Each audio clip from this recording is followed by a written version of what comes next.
Praise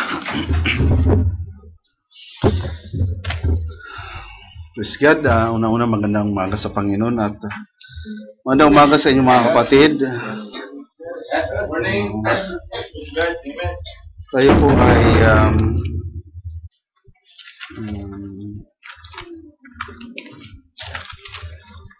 humingi muna ng paggabay sa Panginoon bago tayo dadako sa ating exhortation.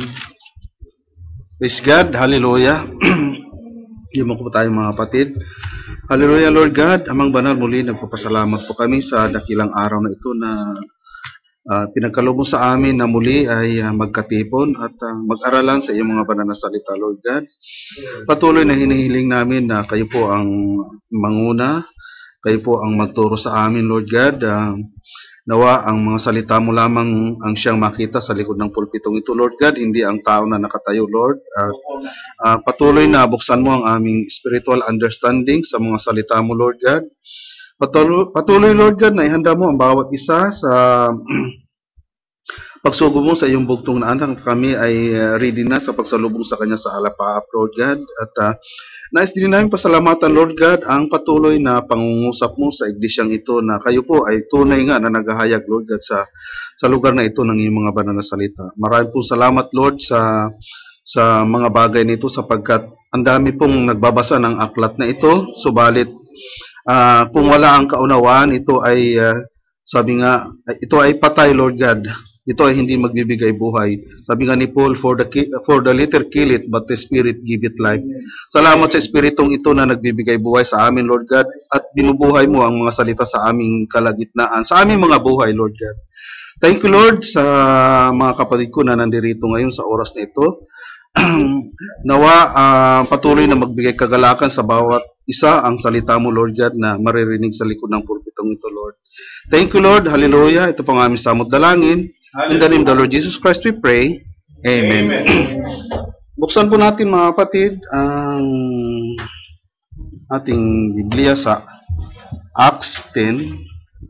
Actually, nagagalak nga rin ako sapagkat ang exhortation ay kumbaga karagdagan na lang din sa mga patutunan ng ating mga kapatid.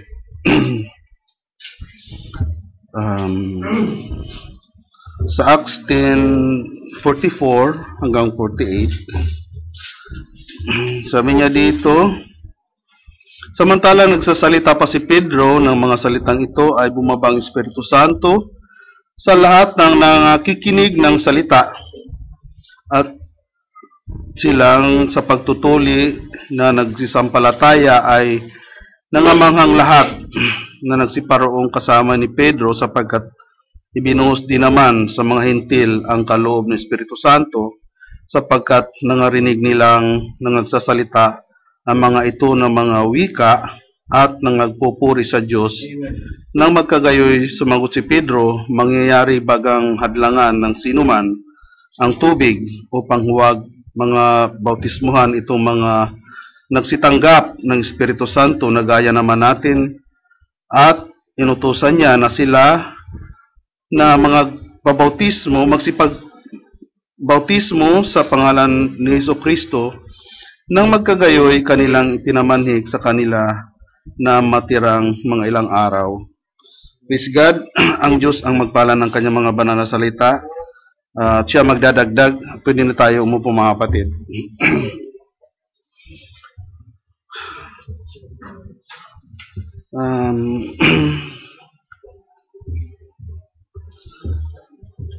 Actually, ang exhortation ito ay hango sa mensahe ng propeta na faith is the substance. Subalit, binigyan ko ito ng pamagat na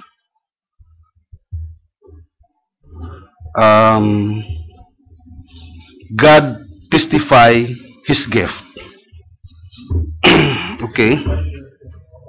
God testify His gift.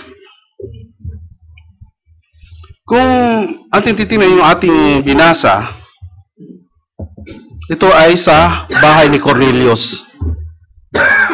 See? Sa bahay ni Cornelius na alam naman natin si Cornelius, siya ay hintil. Okay? pagkatapos nung tinanggap ng sambahayan ni Cornelius ang Espiritu Santo, nakiusap pa sila na kung pwede, sabi niya kay Peter, mag-stay ka pa ng ilang araw. So, nangaral pa doon si Peter ng ilang araw. At pagkatapos noong sila ay, pagkatapos ng mga ilang araw, ang ginawa ni Peter, siya ay pumunta sa Jerusalem, sa mga succeeding verses, chapter. Nagpunta siya sa Jerusalem upang i-report yung nangyari. Kaya mababasa natin dito, sabi nga niya, mahirap talaga na nagsasalamin, no? Doon sa, dito sa 17, sabi niya dito, kung ibinigay nga sa kanila ng Diyos ang ganun ding kaloob na gaya naman ng kanyang ibinigay sa atin, nang tayo'y nagsisisampalataya sa Panginoong Jesucristo, sino baga ako na makakahadlang sa Diyos? At nang marinig nila ang mga bagay na ito, ay nagsitahimik sila at niluwalhati ang Diyos na sinasabi, kung gayoy binigyan din naman ng Diyos ang mga hintil ng pagsisisi sa ikabubuhay. See? Hindi na sila nagreklamo. Sabi niya, ang Diyos pala, nagbigay din ng kung anong binigay sa kanila, binigyan din pala ang mga hintil. So, kung ating titingnan, itong mga, kailan lang nung 2 weeks ago, ang naging topic natin sa ating sharing, ano ba yon? Kung natatandaan ninyo. Yung 9 gifts. Di ba nagkaroon ng katanungan, nagtanong ating kapatid, alin ba ang nauna? Yung fruit of the Spirit o yung gifts of the Spirit? Naging katanungan yun. Ang mga ibang sister natin wala dito, no? Ang sagot, sabay. Hindi pwede may mauna, hindi pwede may mahuli. Sabay yun dapat. Yung ano pala, yung fruit of the... Kung ating babasahin sa Galatians 5:22, yung fruit ng Spirit, siyam din. Di ba? Amen. Amen. Siyam din siya. Amen. Yung gift siyam din. So, hindi siya, ano ba tawag doon? Side by side, parehas. Side by side. So, hindi ito pwedeng magunahan. Parehas yan, sabay yan. Kasi paano ka nga naman mayroon fruit of the Spirit, wala ka naman gift. Alam naman natin yung fruit of the Spirit is love, joy, peace, long-suffering. Tapos yung sa mga 9 gifts naman, yung tongues, prophecy, lahat na. So, hindi yun pwedeng mag-unahan, parehas yun. Ngayon, dito sa sinasabi ng ating kapatid na ginamit ng Diyos, sabi niya dito,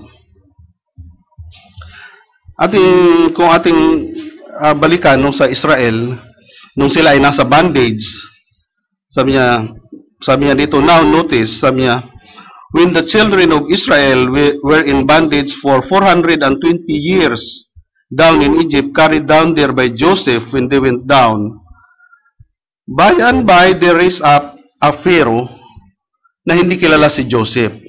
Pagkatapos noon, sila ay inalipin na, minaltrato na. Sabi niya, they had to make straw houses and bricks and things out of straw and stubbles. And then, they begin to cry to God for a deliverer.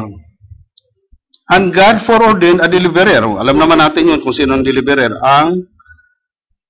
Ang ginamit ng Diyos ay si Moises. And when Moses came to the age of maturity, he went and seen an Egyptian na minamaltrato yung kanyang mga kapatid, yung mga Hudyo. Tapos, ang ginawa niya, pinatay niya yung nagmaltrato. Expecting na maunawaan ng kanyang mga kapatid na meron siyang nais ipakita. Kinabukasan, nung siya ay bumalik, ang nakita naman niya, dalawang Hebrew na nag-aaway. Sabi niya, mga kapatid, bakit kayo nag-aaway? Ganito, ganito. Tapos nagalit pa. Sabi niya, bakit? Sino nagtalaga sa'yo na mamuno sa amin? Pumarito ka ba para patayin din kami katulad ng ginawa mo doon sa Egypto, sa Egyptian? Doon siya natakot at umalis. Nagtago siya. Pumunta siya sa disyerto. Moses, the very deliverer God gave to the people, they did not understand him. They did not understand Moses. Moses thought surely that they would understand that he was their gift to deliver them, but they did not understand. So, yun ang nangyari, no? Hindi siya naunawaan.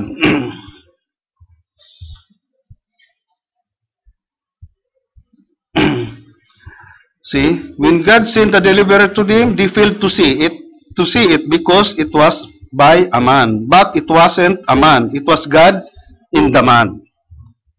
See? Hindi nila na-recognize na Diyos yun na nandun sa tao, na siya magde-deliver sa kanila para sila maalis doon sa bondage. At tulad ng Panginoong Hesus, sabi nga niya, He that dwelleth in me, sabi niya, He is the one that doeth the works. Yung nananasa sa akin, sabi ng Panginoong Hesus, siya ang gumagawa ng mga bagay na ito, hindi ako. Sabi niya, you see, but He was God gives to the world. Kaya nga sabi ng kasulatan, for God so loved the world that He gave His only begotten Son, that whosoever believeth in Him shall not perish, but he have an everlasting life. Ganun ang pag-ibig ng Diyos.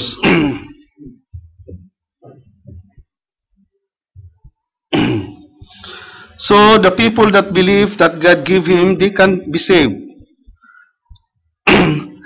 But those who do not believe it, they can't be saved. Sabi ng ating kapatid. And there's no other way at all to enter the kingdom, only by Him. Well, now, if you believe it, you can be saved. But if you don't believe it, you can't be saved, because He is God's gift. See? We know that God was with Christ. No man could do the works that He done except God be with Him. Di ba nangusap si Nicodemus?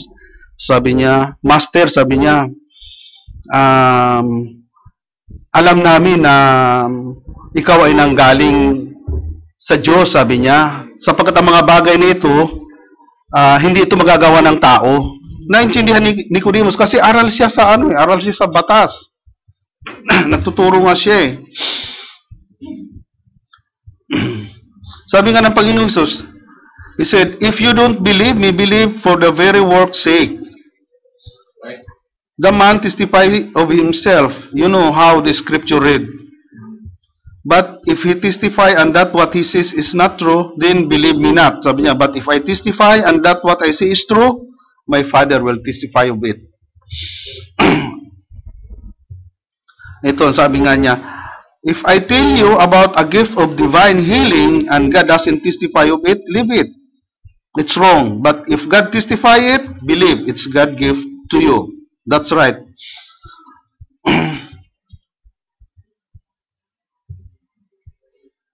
Ngayon, ito ang nangyari. Pagkatapos na ang Panginoong Hesus ay umalis, ano bang nangyari sa mga tao? Sabi ng ating kapatid, after Jesus, when He went away, He was taken up, many people came to Jesus that never got healed. Bakit? Hindi kasi sila naniwala. He prayed for many who never had no result of it. Di ba daming mga nagsipunta sa Kanya. Bagamat may mga nagsigaling, marami rin ang hindi nagsigaling. He didn't believe that He was God's Son. Tapos, sabi niya, then after Jesus going away, many of the beloved people of God were sick and afflicted. Paano natin nalaman? Sapagkat, pagkatapos na umalis ang Panginoong Hesus, sinong ginamit niya? Si Peter. Diba? Si Peter, sa dami ng mga may sakit at hindi na niya kaya, ang ginawa niya ng mga tao, nilagay na lang sa gilid ng kalsada. Na pagka nadaanan ng aninong ni Peter, magsigaling. Nagsigaling naman talaga. Ganun, katindi ang kanila din pananampalataya. O, ngayon, kailangan pa, Brad, ilihans mo naman ako kasi may meron masakit. Pero noon, hindi. Anino lang. See? Ito, sabi niya, after Jesus going away, many of the beloved people of God were sick and afflicted. God gave Peter the gift of divine healing. The people got healed because God testified through Peter of the gift of divine healing. Ayun ang nagpatuto sa kanila. See? And they even got such a mob of people till Peter couldn't pray for each one of them, and they knew that this apostle was God's gift to them, and he never shook their hands and said, God bless you. They took the people on the outside of the building and laid them down on the street, that even his shadow would pass over them and they would be healed. See? Ganun ang nangyari. Nilagay lang sa tabi ng karsada. But if you get held and go sin again, it will come back on you again, worse than it was in the first place. Pinagaling ka na, sabi niya, at nagkamali ka uli, nagkasala ka uli, sabi niya, worse pa ang darating sa iyo. Sabi nga ng ating kapatid, you go somewhere then to church and serve God. God don't heal you for the devil's glory. Hindi naman pinagaling ka para sa kapurihan ng demonyo. Sabi niya, God heals you for His glory. Amen. Kaya kung pinagaling ka na ng Diyos, magpasalamat ka, sabi niya, maglingkod ka sa Diyos. Amen. Kasi baka mamaya masama pa ang mangyari sa iyo. Mas matindi. Naalala ko tuloy ng ating kapatid.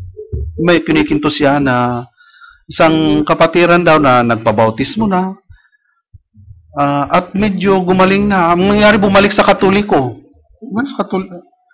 Nagkasakit, matindi, hanggang sa namatay na siya. Tama yung sinabi ng prophet. Hindi pwede magkamali ito. So, sinabi niya, pinagaling ka na ng Diyos, sabi niya, maglingkod ka na, huwag ka na magkasala. Huwag natin sunod yung sinabi nung may nagsabi na, Brad, kasi yun lang ang trabaho niya kaya bumalik siya doon sa dati niyang trabaho. Hindi naman ganun.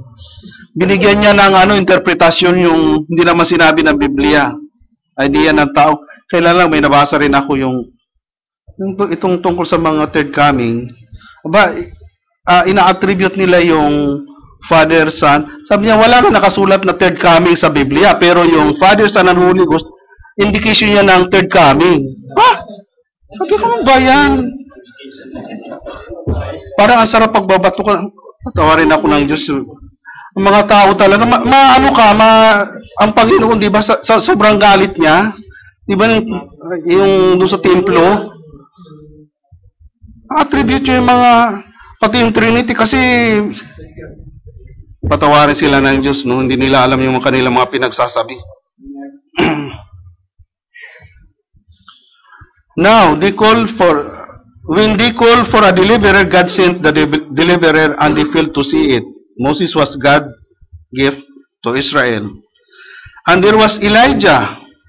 Yon, ito na naman si Elijah. And he was God's gift to Israel. He was even Ahab's pastor. Pastor daw si Elijah ni Ahab. He was Jezebel's pastor. She didn't want to admit that he was her pastor. But he was the man who told her where she was living. That's right, he was her pastor. She hated him, but yet he was God's provided gift to her down there to let her know her sins, and she failed to see. Ayan, ganun ang nangyayari. Nagpadala ang Diyos kay Ahab na siya yung pastor niya daw, sabi ng ating kapatid, pero hindi nila napansin, hindi nila nakita na yun ay binigay sa kanila ng Diyos. Ganun naman ang tao, no? Jesus was God's gift to Israel, to the world. Yan ang hindi nila na-recognize ang Panginoong Hesus kasi ang tingin nila tao lang. Ito yung sinabi dito ng ating kapatid sa Maya. Now look, Peter, when he was walking by way, he was a mortal. Mortal din, no? Tao rin siya eh. He was born of sinful flesh, just like you and I. That's right, but the people had need of a healer, so God sent Peter to do that specific work. John was love. Peter didn't have the love in his heart that John had. Kasi meron siyang, ito, kaya pala ito ginamit itong tatlong ito kasi inattribute niya ito sa, sabi niya, look here, sabi niya, Peter, James, and John, hope, faith, and charity. Si Peter, hope, si John, faith, charity, and James is faith. Don't you see, sabi niya, those gifted people, hope was in James, he was the one who set the church in order, faith was in Peter, and charity was in John. Oh, yan, hope, faith, and charity. It was God's representative on earth. Amen. And there's thousands and hundreds of thousands precious saints of God suffering. Sa ating panahon ngayon, dami nagsasuffer.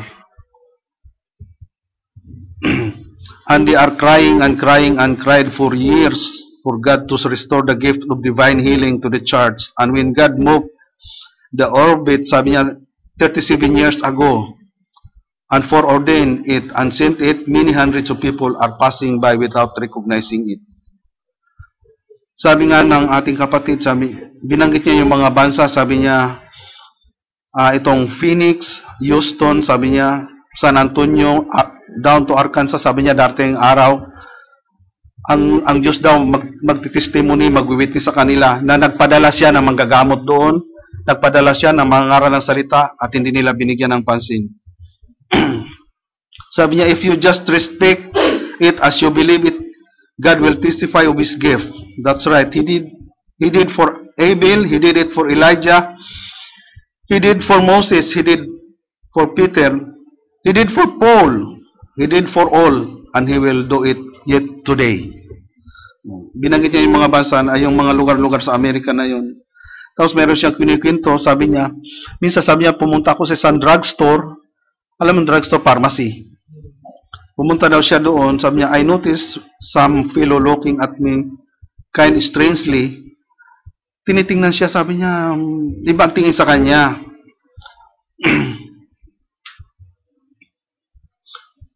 Tapos I come back, sabi niya, out and had the bottle. Tapos lumabas siya.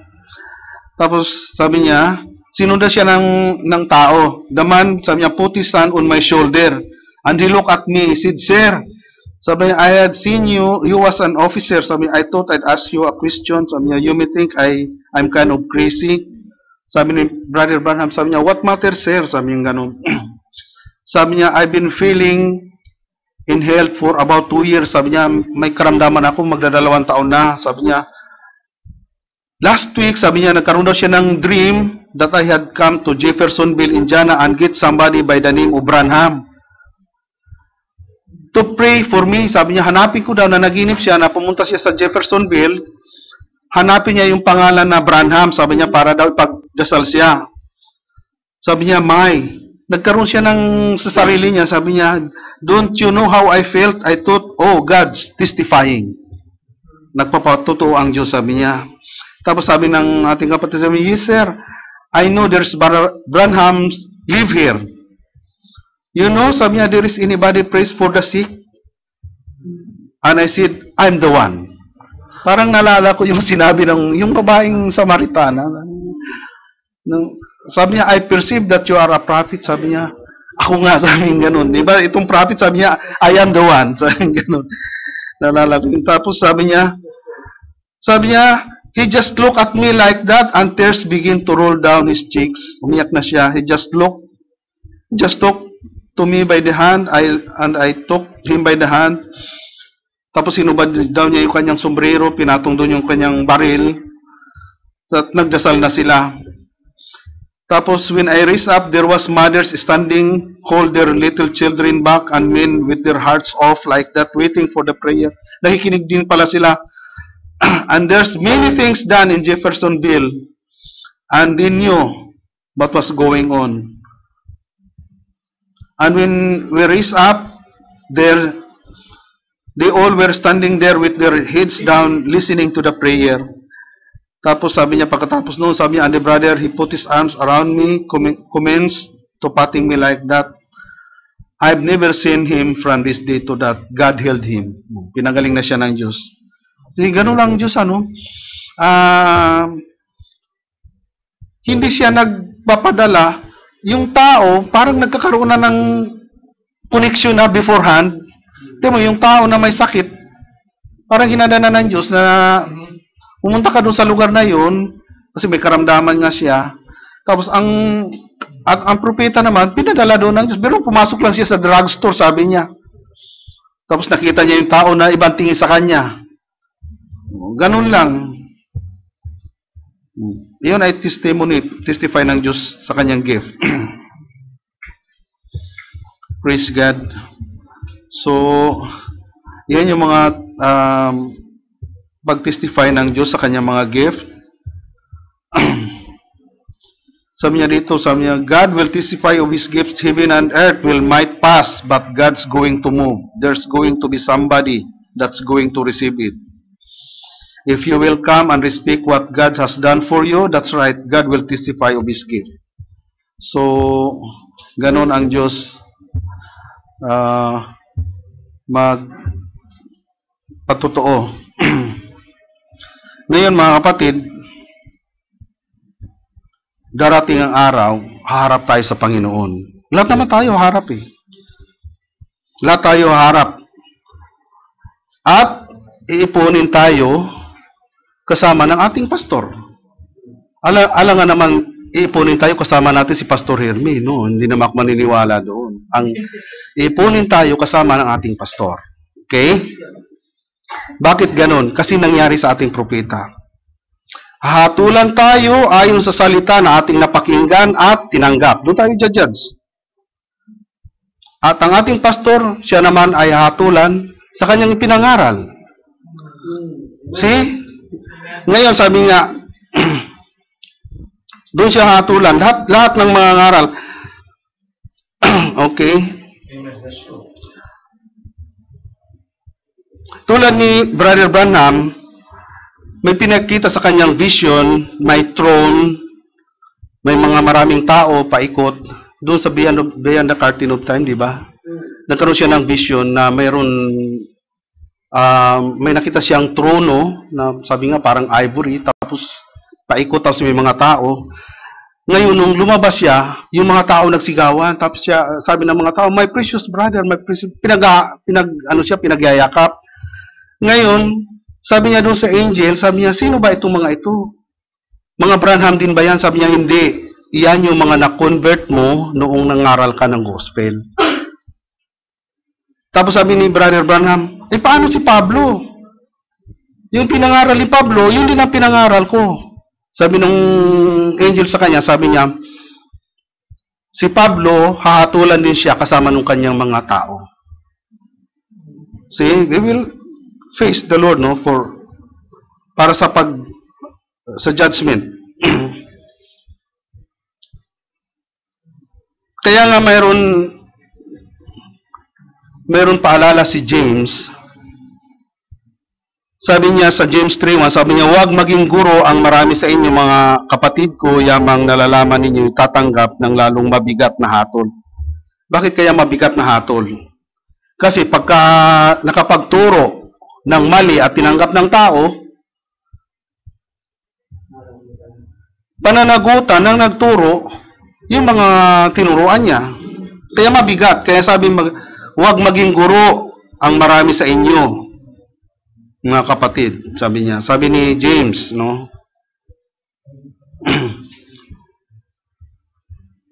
Sabi nga ni Paul, some indeed preach sa Philippians 1:15, sabi niya, some indeed preach Christ even of envy and strife. Sa ating panahon ngayon, marami ang nangangaral ng salita out of envy and strife. Ang iba, sabi niya, para ipagdebate. May mga ganun, para lang ipagdebate ang salita. Ang iba naman, may magandang intention, sabi ni Paul. So, praise God. Kaya hindi ganun kadali ang magturo ng salita ng Diyos. At ang itinalaga ng Diyos, He will testify of His gift. Mababasa natin dito, buksan natin ang Hebrews, kasi ito para patunayan ng Diyos. Pagka mayroon ginagamit ang Diyos, mayroon siyang patotoo. Sa Hebrews 4, no?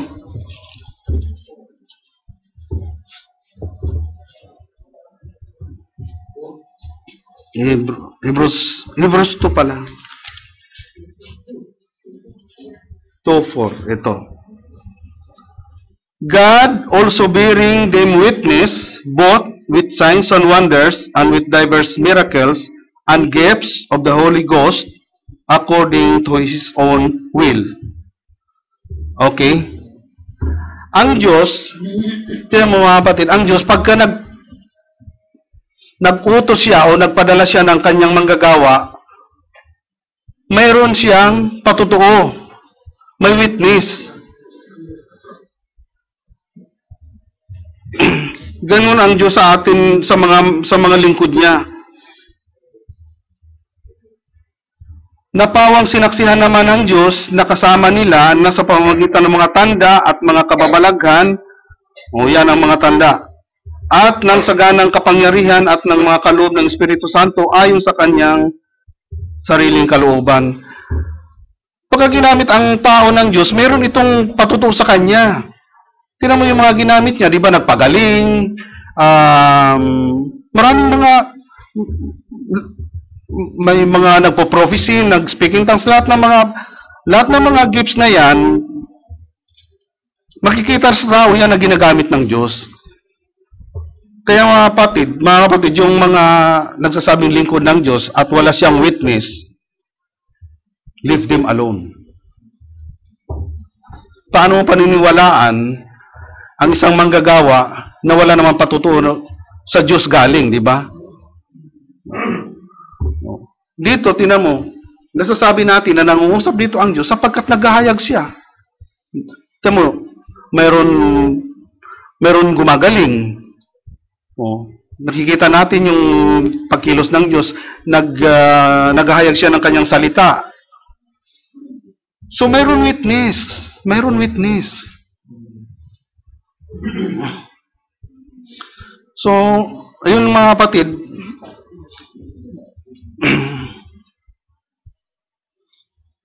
katulad nga nung nakausap ni Brother Branham na Baptist ba yun, sabi niya, kung ikaw ay lingkod ng Diyos, sabi niya, sige nga, bulagin mo ako ngayon.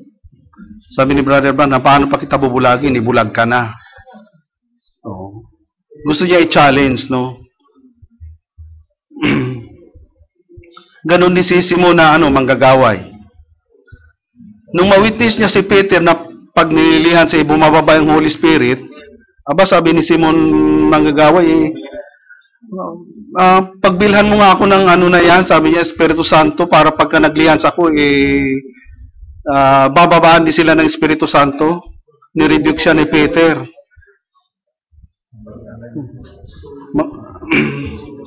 Akala niya nabibili. Hindi naman ganun, no? So, yun, tinan mo yung kung paano mag-witness ang Diyos. Kaya mga ginagamit niya, makikita natin yung mga patutuo ng Diyos. Sinasabi na ito ni Paul sa Hebrews. Subalit may mga pastor ngayon na hindi naman sinasaksihan ng Diyos, sige pa rin ang pangangaral. No witness, no signs, no wonders, no miracles, no gifts of the Holy Ghost, ibig sabihin, hindi sinugo. Ganun lang kasimple. Nangangaral ka, you have no gifts, no signs and wonders, nothing. Sabihin mo, pastor ka, hindi ka sinugo ng Diyos. Amen. Mga kapatid, hanapin nyo ang katangian na yan sa mga nagsasabing lingkod ng Diyos. Kung wala, leave them alone. This is the time where Satan will ever try to deceive the very elect, if possible, and the deceiver gone out of the world. At dito ngayon sa ating huling kapanahonan. Yan lang ang paraan upang makilala natin ang mga mandaraya na nagkalat sa buong sanlibutan. So, doon lang tayo dinala mga kapatid. Nawa ay nagbigay paalala sa atin yung mga salita niya. Mag-ingat tayo sa mga nagsasabing lingkod ng Diyos na wala naman patutuo. no gifts, no nothing, iwanan na. Leave them alone. Kaya nga nung minsan dumalo ako doon sa gawain ng mga third coming dahil pinagbigyan ko yung aking sister wife, sabi ko, paano nyo nasasabi na sa salita ng Diyos pa rin ang nagtuturo sa inyo, lumampas na kayo sa Biblia, hindi na yun sa Diyos. Ang kawawa nga lang yung mga taong sabi nga ng scripture na yung mga dinaya ang puso nila. Nakakaawa lang, kaya sabi ko nga wala na akong ginawa kundi idulog sila sa Panginoon na ilayo sila doon at buksan ang kanilang spiritual understanding. So please God, mapunta kapurihan sa Panginoon. Palakpakan natin.